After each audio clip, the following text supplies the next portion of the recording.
Hello students, आज के video में हम लोग इन समीकरणों के युग्म को हल करना सीखेंगे। ठीक है। इससे पहले हमने और भी वीडियोस में क्या किया है, समीकरणों को हल करना सीखा है, लेकिन वो समीकरण थोड़े दूसरे थे। ठीक है, दूसरे थे कहने का मतलब, अभी देखिए यहाँ पे 2/x प्लस 3/y बराबर 13 था। वो सब क्वेश्चन कैसा रहता था, 2x प्लस 3y बराबर 13, इस प्रकार से। मतलब x जो था वो 2 के साथ मिला हुआ रहता था, 2x रहता था, यहाँ पे 2/x नहीं रहता था। ठीक है, तो इसलिए ये क्वेश्चंस थोड़े अलग हैं उन क्वेश्चंस से। तो अभी देखते हैं कि इन क्वेश्चंस को हम लोग कैसे आसानी से बना सकते हैं। ठीक है, तो सबसे पहले क्या करना है, जैसे उसमें भी हम लोग करते थे, जो पहला वाला दिया हुआ है इसको हम लोग मानेंगे समीकरण 1। ठीक है, उसी प्रकार से ये आपका हो जाएगा समीकरण नंबर 2। ठीक है, ये समीकरण 1 हो गया, नीचे वाला समीकरण 2 हो गया। अभी हम लोग क्या करेंगे, ये जो आपका 2/x है प्लस 3/y है, हम उसको ऐसा लिख सकते हैं, 2 है ना, 2 है इंटू 1/x। ठीक है, प्लस 3 इंटू 1/y। ठीक है, बराबर 13। उसी प्रकार से इसको 5 इंटू 1/x और वो -4 इंटू 1/y, और बराबर में जो था उसका -2, उसको -2 रहने देते हैं। ठीक है, ये हो गया। अब हम लोग क्या करेंगे, ये जो 1/x है इसको कोई दूसरा संख्या मान लेंगे, दूसरा मतलब मान लेंगे। ठीक है, जैसे 1/x को p मान लेते हैं। ठीक है, और 1/y को q मान लेते हैं। ठीक है, अब हम लोग क्या करेंगे, माना कि ऐसा लिखेंगे, 1/x बराबर p तथा क्या करेंगे, 1/y बराबर q मानने पर।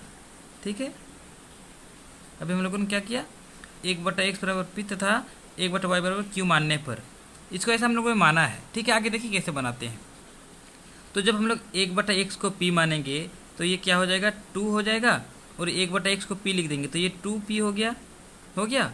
उसी प्रकार से प्लस 3 तो 3 है, 1/y को हम लोगों ने q माना है तो ये q हो गया, बराबर में आपका 13। ये हो गया समीकरण नंबर 3। ठीक है, उसी प्रकार से नीचे वाला क्या हो जाएगा, 5p माइनस 4q बराबर -2। ये आपका हो जाएगा समीकरण नंबर 4। ठीक है, अब हम लोग को पहले जैसा मिल गया क्वेश्चन। ठीक है, पहले क्वेश्चन में कैसा रहता था, 2 के साथ xy या pq जो भी रहता था 2 के साथ रहता था, मतलब जो संख्या उसी के साथ रहता था। तो इसी प्रकार से ये क्वेश्चन हम लोग का हो गया। ठीक है, अभी इसको हम लोग क्या करेंगे, कोई भी विधि से हम लोग इसको सरल कर सकते हैं। जैसे हमने दो विधि सीखा था, एक प्रतिस्थापन विधि और दूसरा विलोपन विधि। तो इसको हम लोग विलोपन विधि से सरल करते हैं। उसके लिए क्या करना होता है, नीचे वाली संख्या को ऊपर से गुना करना पड़ता है, ऊपर वाली संख्या को नीचे से गुना करना पड़ता है। तो इस 4 को यहाँ गुना करेंगे, 3 को नीचे गुना करेंगे, यानी कि इसको 4 से गुना करेंगे और इसको 3 से गुना करेंगे।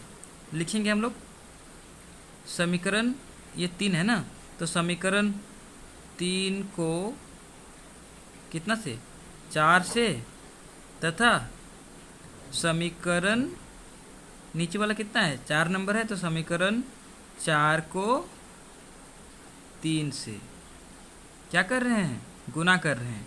3 से गुना गुना गुना कर क्या करेंगे, जोड़ेंगे, गुना कर जोड़ने पर।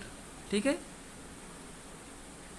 ये हो गया, ये हम लोगों ने लिख लिया। अब गुना करेंगे 4 को 2 से, तो कितना हो गया, ये आपका 8p हो गया, प्लस 4 को 3 से गुना करेंगे तो ये 12q हो गया, बराबर 13 को 4 से गुना करेंगे तो कितना होगा, 13 के 13, 13 दूना 26, 13 तिया 39, 13 चौके 52।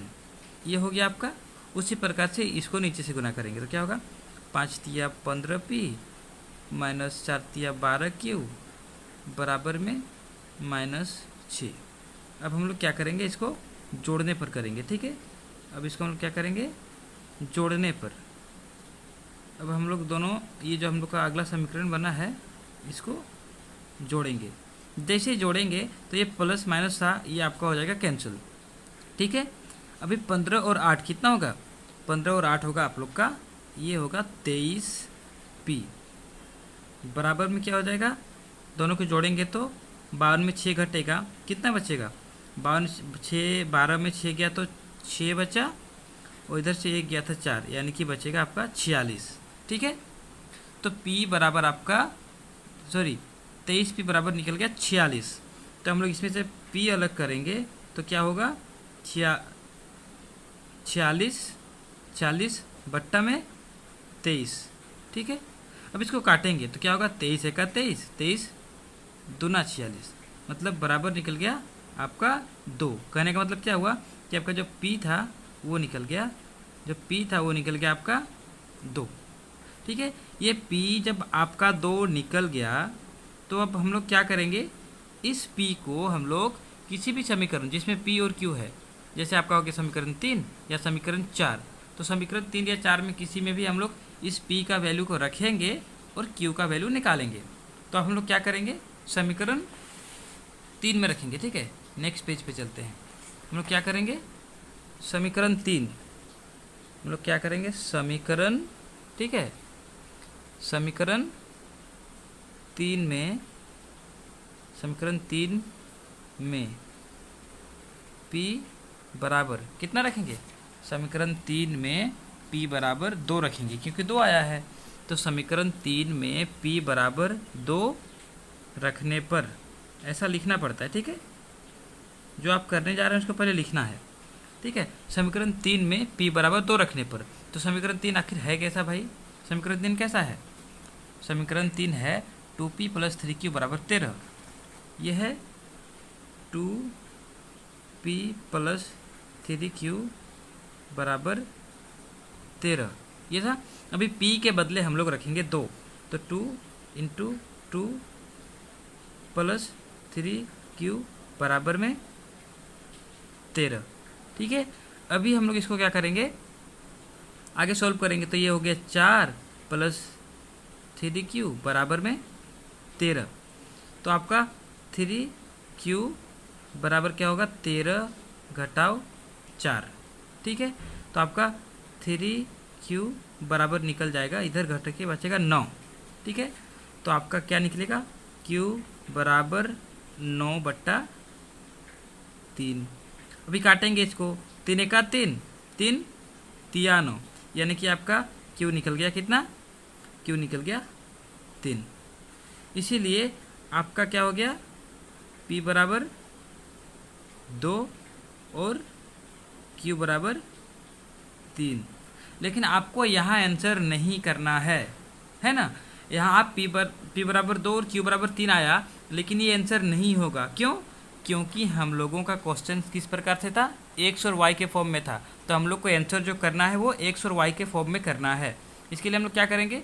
जो हम लोग 1/x को p माने थे और 1/y को q माने थे, उसको आगे लेके जाएंगे। इतना हो गया। अब चूंकि अब क्या करेंगे? अब चूंकि 1/x बराबर p था, इसीलिए 1/x बराबर p कितना आया है? p आया है 2। ठीक है, p 2 आया है, तो इसीलिए या आपका जो x है ना, वो क्या निकल जाएगा? 1/2। ठीक है, इतना हो गया। अब फिर जो दूसरा वाला है, फिर क्या है? चूँकि 1/y बराबर कितना था? q था, तो 1/y बराबर q कितना निकाले हैं? q 3 निकला है, तो q 3 हो गया। 1/y बराबर 3 हो गया, क्योंकि q का मान 3 था। अभी आप y निकालेंगे तो क्या होगा? 1/3। ठीक है, इसीलिए आप अब बोल सकते हैं कि x बराबर कितना? 1/2 और y बराबर 1/3। ठीक है, ये आपका हो जाएगा आंसर। ठीक है, ये समझ में आया ना? कि जो आपका 1/x=2 था उसको x=1/2 कैसा लिखा, उसको अगर आपको समझना है तो यहाँ थोड़ा सा देख लीजिए, ठीक है। ये आपका 1/x=2 था। अभी इसको हम लोग तिरछा गुना करेंगे मान लेते हैं, तो क्या हो जाता है, इसको इससे गुना करेंगे, इसको इससे गुना करेंगे, तो क्या होगा आपका 2x=1 हो जाएगा, होगा। तो x=1/2। तो उसी प्रकार से जो आपका ये यहाँ पे क्या था, 1/y=3 था, तो इसको गुना करेंगे तो 3y=1 होगा, तो y=1/3 होगा। तो उस प्रकार से किया हुआ है, ठीक है। तो यानी कि आपका x=1/2 और y=1/3 ये होगा आपका आंसर, ठीक है। इस प्रकार से अगर आपका कोई भी दूसरा क्वेश्चन रहता है जो आपका ऐसा बट्टा के फॉर्म में रहता है, मतलब 2/x 3/y, ऐसा मैं एक क्वेश्चन लिखा हूँ, मैं आपको भी दिखाता हूँ, ठीक है, उसको कैसे बनाना है, ठीक है। ये क्वेश्चन देखिए आप, क्या है, 5/x क्या है, 5/x - 1 प्लस 1/y - 2। उसी प्रकार से नीचे क्या है, 6/x - 1 माइनस 3/y - 2। तो आपको इसको क्या करना है, यहाँ पे आप 1/x - 1 इस पूरे को मानेंगे p, उसी प्रकार से 1/y - 2 इस पूरे को मानेंगे q, ठीक है। तो जब आप इस पूरे को आप x माने, इस पूरे को आप क्या मानेंगे, p मानेंगे, और इस पूरे को आप क्या मानेंगे, q मानेंगे, तो आपका ये क्या होगा, 5p + q = 2 और नीचे 6p - 3q = 1। तो इस प्रकार से ये आपका एक समीकरण बन जाएगा। फिर आप उसका क्या करेंगे, हल करेंगे, पहले p और q निकालेंगे, फिर आखिर में फिर आपको p बराबर इतना लिखेंगे, फिर इसमें से x निकालेंगे और q बराबर इतना लिखेंगे और इसमें से आप y निकालेंगे। तो ठीक है, इसी प्रकार से अगर कोई भी बट्टा वाला क्वेश्चन आपका रहता है, इस प्रकार से कोई भी क्वेश्चन रहता है तो आप उसको आसानी से बना सकते हैं, ठीक है। उम्मीद है आप लोग को अभी इसमें से कुछ नया सीखने को मिला, ठीक है। तो आप क्या करिए, हमारे चैनल को सब्सक्राइब कर लीजिए, क्योंकि मैं इसी प्रकार से अलग अलग टॉपिक पर आपको वीडियो बनाकर सिखाता रहूँगा। धन्यवाद।